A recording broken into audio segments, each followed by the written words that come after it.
প্রিয় শিক্ষার্থীবৃন্দ, জাভার নতুন একটি অ্যাসাইনমেন্টে আপনাদের সবাইকে স্বাগতম জানাচ্ছি। আমি আনিসুল ইসলাম। আশা করি ইতিমধ্যেই জাভা সম্পর্কে আপনারা অনেক কিছু শিখেছেন এবং রেগুলারলি অ্যাসাইনমেন্টের মাধ্যমে জিনিসগুলোকে ভালোভাবে প্র্যাকটিস করার সুযোগ পাচ্ছেন। তো এই ভিডিও টিউটোরিয়ালে খুবই ইম্পর্টেন্ট একটি অ্যাসাইনমেন্ট নিয়ে আলোচনা করতে যাচ্ছি, যেটার সাহায্যে আপনারা লুপ, ইফ এলস অনেক কিছু একসাথে প্র্যাকটিস করার সুযোগ পাবেন। তো অ্যাসাইনমেন্টটি এখানে রয়েছে, দেখতে পাচ্ছেন অ্যাসাইনমেন্ট 16 সম্ভবত, বাট এখানে নাম্বার ডাজেন্ট ম্যাটার, হয়তো বা ভবিষ্যতে এটা আপডেট হতে পারে।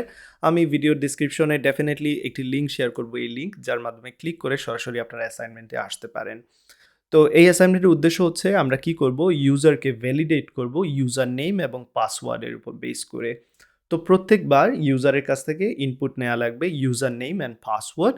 সো ইউজার নেম এবং পাসওয়ার্ড যতক্ষণ পর্যন্ত সঠিক হয়নি ততক্ষণ পর্যন্ত লুপটা চলতে থাকবে, অর্থাৎ বারবার ইউজারকে জিজ্ঞেস করব যে ইউজার নেম এবং পাসওয়ার্ড দেওয়ার জন্য। সো ইউজার যদি ভুল ইউজার নেম এবং পাসওয়ার্ড দেয়, সেক্ষেত্রে আমরা বলবো এরকম একটা টেক্সট, ইউজার নেম অথবা password is incorrect, please try again, এরকম বলে দেব।